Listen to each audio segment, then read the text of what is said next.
Okay, welcome back to another episode of Stuff I Make with Grand Inquisitor Chris. This is going to be a short tips and tricks tutorial. Basically, I'm just going to tell you how to stucco or get a nice stucco texture on a house. You can do this same thing for cement, a number of different effects that you can get. I've seen variations of this used to do the texture on trees. Let's get started on this. Okay, so let me zoom in on this house. Okay, you can see the nice texture I've got here. It adds for a nice dry brushing effect. The effect isn't really shown very well in the video, but when you dry brush this, it gives you a nice varied appearance, so it doesn't just look like a stark brand new house. So let's talk about how to do that. I know that a lot of people, when they're stuccoing miniatures houses, will just use texture paint. And for those of you not familiar with what texture paint is, it's essentially acrylic paint mixed with sand. I, however, have some issues with that. First is that the sand can take up quite a bit of space in the paint, so that it's harder to control because it gets kind of gloppy. So if you're doing something like this where you want to keep it off the windowsills and the edging, it can make it a little more difficult because it'll tend to build up in the corners. Second is you can't get any type of uniformity at all. So the solution that I have for that, and I'm going to apologize in advance for those of you that have stuck with me through all of this, I have a nerve problem due to a problem with my neck. Long story short, some days it's better, some days it's worse, just depending on how bad the nerves are getting compressed in my neck that go down my arms. So my hand is really shaky today, which bothers me when I look at it in the videos. What I have here is a mixture of white paint and water. It's 75% paint, 25% water, and you can vary it based on what kind of glue you're using. Sorry, it's not paint, it's glue, white glue. 75% white glue, 25% water. You can vary the ratio depending on your experience as far as how it's working for you, what size you're going to do of the sand, how much area you have to cover. Basically, I put in enough water to keep it moist so that I can do an entire side without it drying up, because I don't want to apply any kind of texturing into just one of these squares. I want to do all three at once. So I don't want the glue to lose its tackiness, and I find that having 25% water in it helps out quite a bit.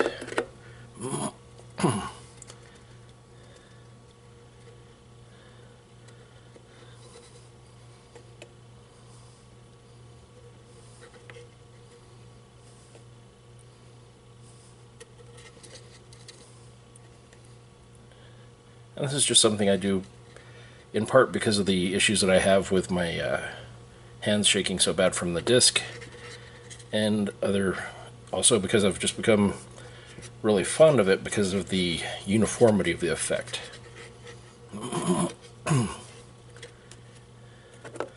I'll be doing a video in the next week and a half or two talking about sand.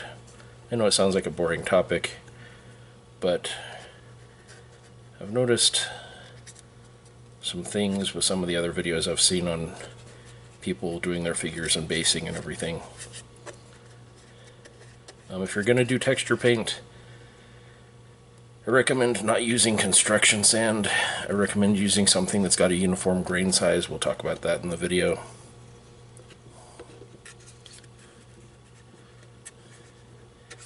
This is just a cheap throwaway brush. As you can see, I don't have a huge thick coat on it. It's going to pull up a little bit here and there.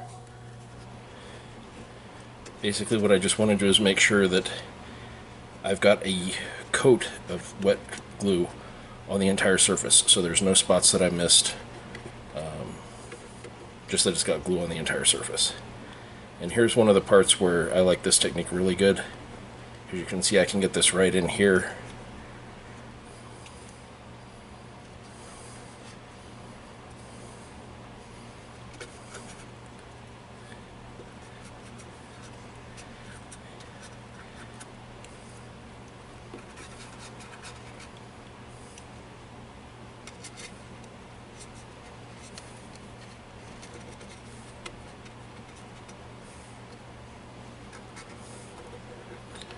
Now if you have any areas where you get it on top of the wood or trim or whatever you're doing it around,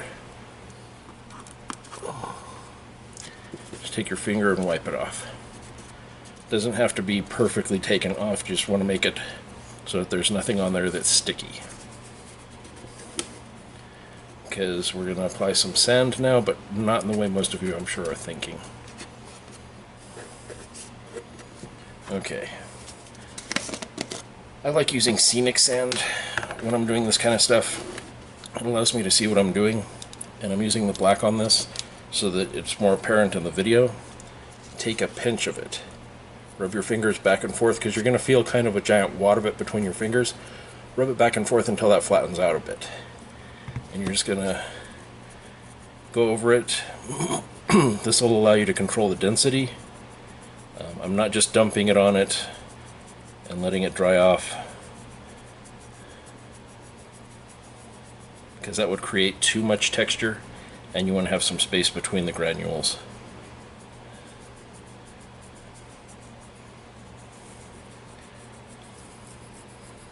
You want to have a little bit of variety in the texture as well. That'll really help out with the dry brushing later on when you get to the effect of it. Now,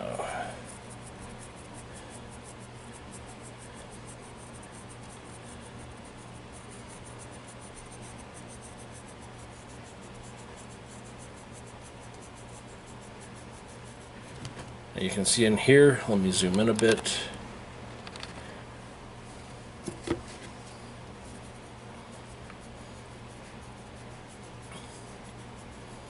I'm able to get it into that groove. It's not all clumped up around the edges. You will have some pooling of the glue around the edges. It's just the nature of dealing with a liquid.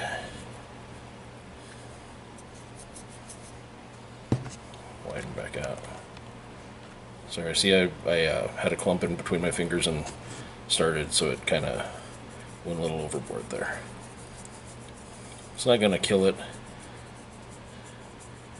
but it's something that this method allows you to avoid.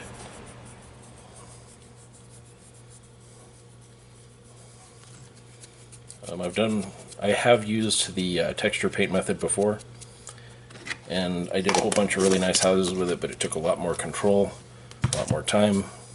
With my current nerve problems in my neck and shoulders that screw with my hands, I just don't have that anymore.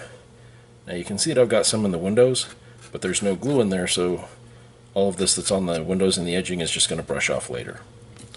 Here, you can see it in the dried state, because I've already done the other three sides. Now this side, I've got some mistakes on. You can see the spots here, here, here, here. That's because I didn't have I was sitting at an angle, so I didn't pay close enough attention, and those are spots where the glue missed. It's not going to kill it. It'll still look nice in the finished project. But you can see that I've got a nice coating here. Nothing on the windows, nothing on the trim. Everything is nice and clean, and that's the way this is going to come out. Since I turned it over, it's kind of moved some of it around a little, so I'm going to go ahead and sprinkle a little bit more down.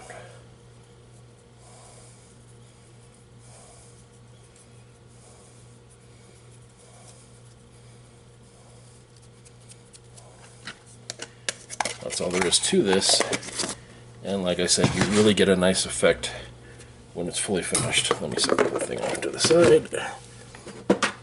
I'll go back over here.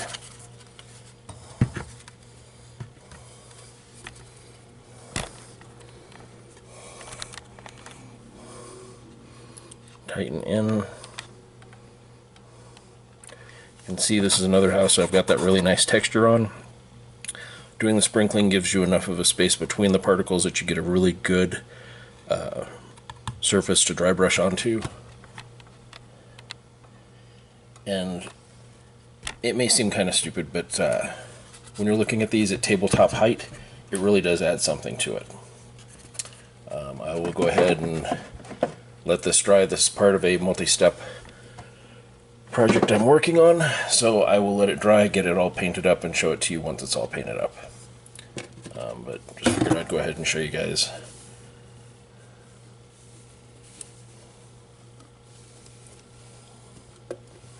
and I will catch up with you in a bit. Okay, so here's the final finished house. I've gone ahead and added in some little bits of lichen and stuff. Really, the green really helps break up the color and add to the effect. I've done some static grass on the ground.